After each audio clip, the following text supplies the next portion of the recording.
بسم اللہ الرحمن الرحیم۔ ٹماٹر سے ملتا جلتا لیکن سرخ کی بجائے نارنجی رنگ کا ایک پھل موسم سرما میں بہت زیادہ دستیاب ہوتا ہے۔ اسے عام طور پر املوک کے نام سے جانا جاتا ہے۔ اس پھل کی ابتدائی کاشت چین میں ہوئی تھی، جہاں سے جاپان پہنچا اور وہاں سے ہاتھوں ہاتھ لیا گیا۔ جاپان کے بعد یہ پوری دنیا میں پھیلا۔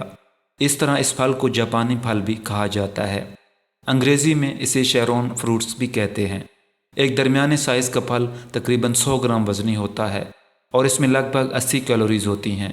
جاپانی پھل میں بہت سے صحت بخش اجزاء ہوتے ہیں جو چکنائی کو جسم میں قابل استعمال بنانے میں معاون کردار ادا کرتے ہیں۔ ان میں اینٹی آکسیڈنٹ اجزاء بھی شامل ہیں جو کینسر اور امراض قلب سے بچاتے ہیں اور رسولی کی افزائش کو بھی روکتے ہیں۔ یہ پھل وٹامن سی کے حصول کا اچھا ذریعہ ہے جو دوسری قسم کا اینٹی آکسیڈنٹ ہے۔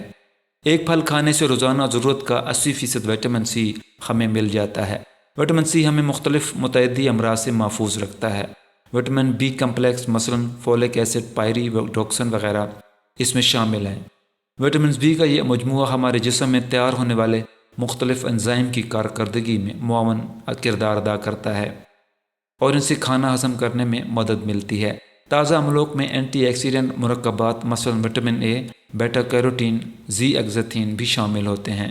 اس پھل میں صحت کے لیے بہت سے کارآمد منرلز بھی ہوتے ہیں، مثلاً پوٹاشیم، کاپر اور فاسفورس۔ املوک کے ساتھ ایک مسئلہ یہ ہوتا ہے کہ اسے بالکل تیار ہونے کے بعد ہی کھایا جا سکتا ہے۔ اگر یہ پھل ذرا سا بھی کچا ہو تو کھانے سے کساوٹ محسوس ہوتی ہے اور ذائقہ پسندیدہ نہیں ہوتا۔